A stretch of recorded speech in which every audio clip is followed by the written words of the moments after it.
बहुत ही इजी तरीके से बताएंगे आप, मतलब बच्चे को भी समझ में आएगा और सबको समझ में आएगा, बिल्कुल सिंपल तरीका होगा। सबसे पहले क्या है, इसको क्या कहते हैं, इस सिंबल को हम कहते हैं ग्रेटर देन। क्या कहते हैं, इस सिंबल को कहते हैं स्मॉलर देन, और इसको कहते हैं इक्वल टू। क्या कहते हैं, इक्वल, इक्वल टू या इक्वल, मतलब जो भी आप समझे, बराबर का निशान ये है। अब इसको हमें कैसे पढ़ना है, आखिरकार ये है क्या, पहले तो हमें ये समझना है कि ये क्या चीज़ है, आखिरकार ये सिंबल्स हमें क्यों यूज करने चाहिए। सबसे पहले मान लीजिएगा, देखिएगा मैथ की भाषा में बता रहे हैं, मैथ पढ़ने का अपना अलग तरीका है और वो अलग तरीके के लिए पढ़ी भी जाती है, ठीक है। इसका मतलब कि दैनिक जीवन में अब आप सिर्फ पैसे रुपए इससे मतलब नहीं है, इसका मतलब ये है कि अगर हमने ये निशान लगा दिया तो बहुत कुछ दर्शा दिया, उसको बता दिया बहुत कुछ। जैसे मान लीजिएगा ये आम है, ओके, और ये आम है, दो जगह मैंने आम लिख दिया, सिर्फ मैंने यहाँ पर आम लिखा हुआ है, आम की टोकरी, और मैंने किसी बंदे को भेज दिया है कि जाओ आम लेकर आओ। अब दो आम की टोकरी हैं, एक में कम आम है और एक में ज़्यादा आम है। अब मैंने क्या किया, ना मैंने ये कहा कि कम आम लाओ, ना मैंने ये कहा ज़्यादा आम लाओ, मैंने क्या किया, सिर्फ मैंने ये निशान लगा के उसको भेज दिया, एक कागज़ पे लिख दिया इस तरीके से आम आम, और ये निशान लगा दिया। इसका मतलब क्या हुआ, इसका मतलब कि दो टोकरी रखी हुई हैं, दो टोकरी हैं, ओके, और दो टोकरी में से एक में आम ज़्यादा हैं और एक में कम है, तो वो अपने आप समझ जाएगा कि ये ग्रेटर देन का निशान है, इसका मतलब कि आम इसमें ज़्यादा हैं और इसमें कम है। देखो अभी जाना नहीं क्योंकि अभी बहुत कुछ बताना है, ठीक है। तो उससे सिर्फ मैंने इतनी एक पर्ची पे लिख दिया तो वो जो ज़्यादा आम वाली टोकरी है उसको उठा लाएगा। लेकिन अगर मैंने ये लिखा है आम, ओके, आम, मैंने ये दो जगह आम लिख दिया और यहाँ पर बराबर लगाया, इसका मतलब वो किसी भी टोकरी को उठाकर ले आए बराबर है, मतलब कि चाहे वो किसी भी चीज़ में, प्राइस में अगर वो लिख रहा है तो प्राइस में बराबर है, साइज़ में लिख रहा है साइज़ में बराबर है, मोटे पतले में लिख रहा है उसमें बराबर है, किसी भी चीज़ में वो लिख रहा है सब में ये सब बराबर है। तो बराबर का मतलब क्या है, यहाँ के आम और इस टोकरी के आम बराबर हैं।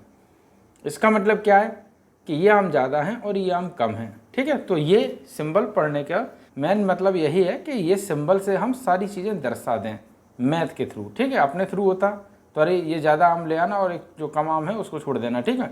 लेकिन सिर्फ हमने सिंबल लगा दिया मैथ के थ्रू, तो इसको हमने सिंपल तरीके से दर्शा दिया कि जो ज़्यादा वाले आम हैं उनको लाना है और जो कम वाले आम हैं उनको छोड़ देना है, ओके। ऐसी दो बिल्डिंग बनी है, मान लो एक इस साइड में बिल्डिंग बनी हुई है, ठीक है, एक इस साइड में मान लो बिल्डिंग बनी हुई है, ठीक है, बहुत ऊंची, और एक इस साइड में बिल्डिंग बनी हुई है बहुत ऊंची, ओके। सॉरी ये एक बड़ी ज़्यादा तो वैसी दिख रही है। अब हमें उसको कुछ नहीं करना है, हमें उसको सिर्फ ये दर्शाना है, ऐसे करके हमने सिर्फ ये लगा दिया और हमने कहा कि एक बिल्डिंग में से, मतलब बिल्डिंग में से पेचकस उठा लाओ, प्लास उठा लाओ, या फिर मैंने मान लो कोई भी ऐसी चीज़ का बल्ब उठा लाओ, ठीक है, बिल्डिंग में कोई चीज़ रखी है, मैंने कहा उठा लाओ। तो अब वो किस बिल्डिंग में जाएगा, मैंने कहा कि एक मतलब बड़ी बिल्डिंग होगी उसमें उठा लाओ, तो मैंने सिर्फ इस सिंबल लगा दिया। और अगर मैंने कहा कि मतलब कि बड़ी वाली बिल्डिंग में आम है, तो सिर्फ वो इस सिंबल से समझ जाएगा कि एक बिल्डिंग बड़ी है उसमें, सॉरी आम नहीं, यहाँ पर क्या जो भी चीज़ हमने मंगानी है, तो सिर्फ उससे मतलब ये दर्शा देगा कि जो बड़ी बिल्डिंग है वो ये वाली है, इसमें से मुझे लाना है और इस बिल्डिंग को मुझे छोड़ देना है, ठीक है, सिंपल है। अब ये बिल्डिंग का मतलब ये नहीं, सिर्फ उसने दर्शा दिया कि इसमें पेचकस रखा हुआ है, ठीक है, मान लो उसने लिख दिया कि इसमें पेचकस रखा हुआ है।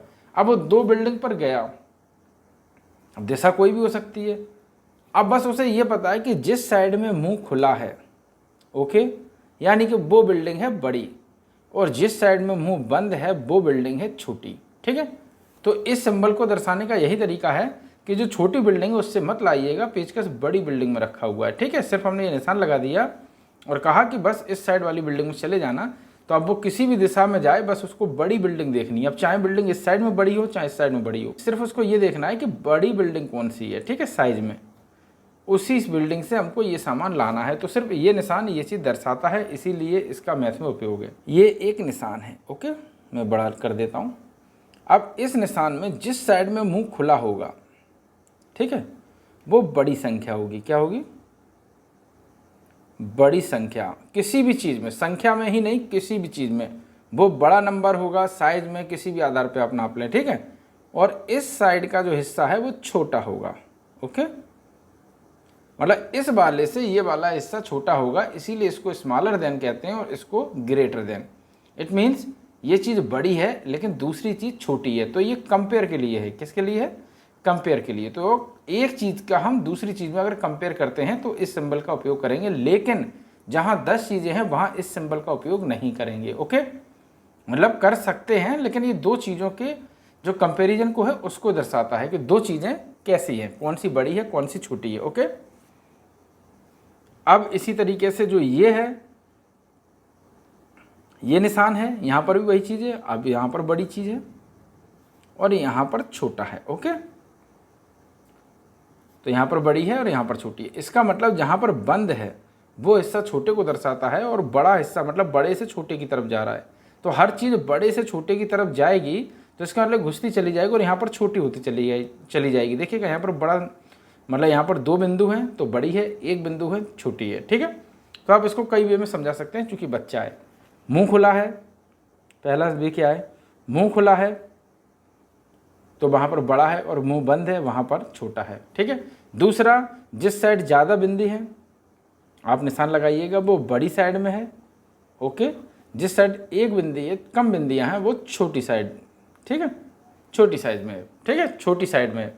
तो अब ये मैंने तरीका आपको बता दिया, आई होप समझ में आ रहा होगा। और इक्वल का मतलब क्या है? इक्वल का मतलब है इधर की चीज़ इधर और उधर दोनों बराबर है। ओके, इधर साइड की चीज़ और उधर साइड की चीज़ बराबर है। लेकिन आप एक साथ इतना मत पढ़ाओ, पहले आप क्या करो, बराबर को छोड़ दो, किसी और दिन पढ़ाएंगे। ठीक है, अभी हम सिर्फ आपको greater than and less than पढ़ाते हैं, क्योंकि बराबर जब हम पढ़ाएंगे तो इसको इतने अच्छी तरीके से पढ़ाएंगे कि आप बहुत मतलब और भी अच्छी तरीके से बच्चे को तैयार करा दे और कभी भी कंफ्यूज ना हो। ठीक है, अब सपोज दैट आपको ये किस तरीके से पढ़ाना है, इस पर आते हैं। जैसे कि आपने यहाँ पर 3 गोले बना दिए हैं, ठीक है, और यहाँ पर आपने एक निशान दे दिया है और यहाँ पर आपने 4 गोले बना दिए हैं। ओके, अब आपको बताना है, अगर बच्चा छोटा है तब के लिए है कि गिनिएगा किस साइड में ज़्यादा है, तो वो गिनेगा 1 2 3 एंड 1 2 3 4। ठीक है, तो 4 ज़्यादा होते हैं या 3, तो वो कहेगा इसमें ज़्यादा है पापा, क्योंकि इसमें एक ज़्यादा है। अगर पापा भैया जो कोई भी पढ़ा रहा हो, ठीक है, इसमें ज़्यादा है और इसमें कम है, दिख रहा है, उसको भी समझ में आ रहा है। 1 2 3, इसमें 3 हैं और इसमें 1 2 3 4, पापा इस साइड ज़्यादा है और इस साइड कम है, तो हमें कैसा निशान लगाना है? कंफ्यूज हो जाएगा। शुरुआत है तो आप उसको कुछ नहीं, पहले तो आप सिंबल बनाना सिखाएं इस तरीके से। ओके, आई होप समझ में आ रहा होगा ये तरीका। इस तरीके से आप उसको सिंबल बनाना सिखाएं बार बार। अगर छोटा बच्चा है तो, बड़ा बच्चा है तो समझ ही जाएगा, इतनी दिक्कत नहीं होगी। अब इस तरीके से आप उसको बार बार सिंबल बनाना सिखाएं, वो कर देगा, कोई दिक्कत नहीं। ओके, अब आपको क्या बताना है कि बेटा मुंह किस साइड खुला होगा, यानी कि ये लगेगा या ये लगेगा। हाँ, शुरुआत में आप चाहें तो ये सिंबल बना कर दे सकते हैं कि इन दोनों में से क्या भरना है। ठीक है, अब बेटा बड़ा कौन सा है? ये वाला हिस्सा, यानी कि मुंह इस साइड खुलेगा, तो आप इस साइड मुंह खोल दीजिएगा। तो आप इधर साइड से शुरू करिएगा, एक ऊपर कर दीजिएगा लाइन, एक इधर साइड कर दीजिएगा, हो गया बड़ा। अब इस साइड आपको मान लीजिए आपने 3 त्रिभुज दे दिए। ठीक है, आप कोई भी डिजाइन बना सकते हैं, अंक बना सकते हैं, कुछ भी बना सकते हैं। ओके, जो भी आपको उचित लगे, जो भी आपको लगे हाँ तरीका सही है, ठीक है, वही आप डिजाइन कुछ भी बना दें। अब यहाँ पर भरना है, अब वो क्या भरेगा? गिनेगा 1 2 3 4 5 6, 1 2 3 4 5। ठीक है, तो ये साइड ज़्यादा है तो हमें क्या करना है? यहाँ से बनाना है, इस कोने से हमें, मतलब जिस साइड कम है वहाँ पर एक बिंदी रख देनी है, जिस साइड भी कम है। ठीक है, और उस बिंदी से हमें एक ऊपर खींच देना है और एक इस साइड। ठीक है, तो इस सिंबल को बनाने का ये भी एक आसान तरीका हो सकता है। सेकंड, जब बच्चे थोड़े से होशियार हैं या पढ़ लेते हैं तो उसके लिए आपको क्या करना है? आपको लिखना है 5। क्या लिखना है? 5, और आपने एक निशान बना दिया और इस साइड लिख दिया आपने 7। ज़्यादा कौन सा है? यानी कि ग्रेटर देन, यानी कि ग्रेट संख्या, यानी कि जो बिग संख्या है, बिग नंबर, वो कौन सी है? बिग नंबर है ये, स्मॉल नंबर ये। तो हमें बिग नंबर की तरफ मुंह खोलना है, तो स्मॉल नंबर की तरफ बिंदी लगा के एक ऊपर खींच देना है, एक नीचे खींच देना है। ठीक है, आई होप ये तो आपको समझ में आ गया होगा कि ये सिंबल क्या दर्शाते हैं। ठीक है, ये सिंबल दर्शा रहे हैं कि ये ज़्यादा है और ये कम है। सिर्फ ये सिंबल इस चीज़ को इंडिकेट कर रहे हैं कि कौन सी संख्या या कौन सा अंक बड़ा है, संख्या, बिल्डिंग, कोई भी, दुनिया की कोई भी चीज़। ओके, अब इसी तरीके से आपने लिखा है 2, छोटे छोटे दें, 5 सिंपल है, छोटे की तरफ हमको बिंदी रख के बड़े की तरफ इस तरीके से खींच देना है। ओके, लाइन खींच देनी है, लाइन ड्रॉ कर देनी है। ठीक है, इसी तरीके से आप कितने भी दे सकते हैं, लेकिन अब हम इसको और भी अच्छी तरीके से समझते हैं ताकि बच्चा और अच्छी तरीके से समझ जाए। ठीक है, अब मान लीजिएगा आपने यहाँ क्या किया, आपने यहाँ पर अब बहुत ही रोचक तरीका बताने जा रहे हैं जो बहुत मतलब काम का आएगा। 1 2 3। ओके, 1 2 3। अब ये तरीका जो मैं बता रहा हूँ वो आपको कोई भी नहीं बताएगा किसी भी स्कूल में। ठीक है, क्योंकि ये सारे तरीके मेरे नए हैं और मैंने कुछ सीखे थे, जाने थे जब मैंने बच्चों को पढ़ाना शुरू किया था, तो जाहिर सी बात है इन सब चीज़ों को धीरे धीरे मैं सीखता गया, तो वही आपके साथ बस सब चीज़ें सिखा रहा हूँ। अब हमने क्या किया, यहाँ पर हमने एक सिंबल दे दिया बच्चे को, सिंपल है। अब ये सिंबल हमने दे दिया, आप कहेंगे कि अरे आप तो खुद ही गलत बता रहे, कोई बात नहीं। अब मुझे बताना है कि बेटा ये बताओ इस सिंबल को हम सही कैसे करेंगे, क्योंकि यहाँ पर भी मतलब 3 हैं और यहाँ पर भी 3 हैं।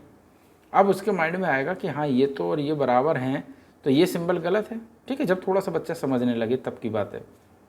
अब उसे बताइएगा कि बेटा हम ऐसा क्या करें कि ये सिंबल सही हो जाए। सिंपल है, इधर कम है तो इधर 1 बढ़ा देते हैं, यानी कि इस साइड में हम ज़्यादा कर देंगे तो ये संख्या बड़ी हो जाएगी और ये कम हो जाएंगे। हो गया सही। इसी तरीके से आप क्या करें, हमने निशान लगा दिया है इस तरीके से। ओके, अब हमने कहा कि ऐसा हम क्या करें कि ये निशान सही हो जाए, तो हम क्या करेंगे, हम भी कंफ्यूज। तो क्या करना है, हमें कुछ नहीं, हमें सिंपल सा है 1 2 3 4 5 6। तो और यहाँ पर है 1 2 3 4 5, तो 5 कम होता है 4 ज़्यादा होता है, ये सिंबल रॉन्ग है, लेकिन हम इस सिंबल को सही कर देते हैं। कैसे,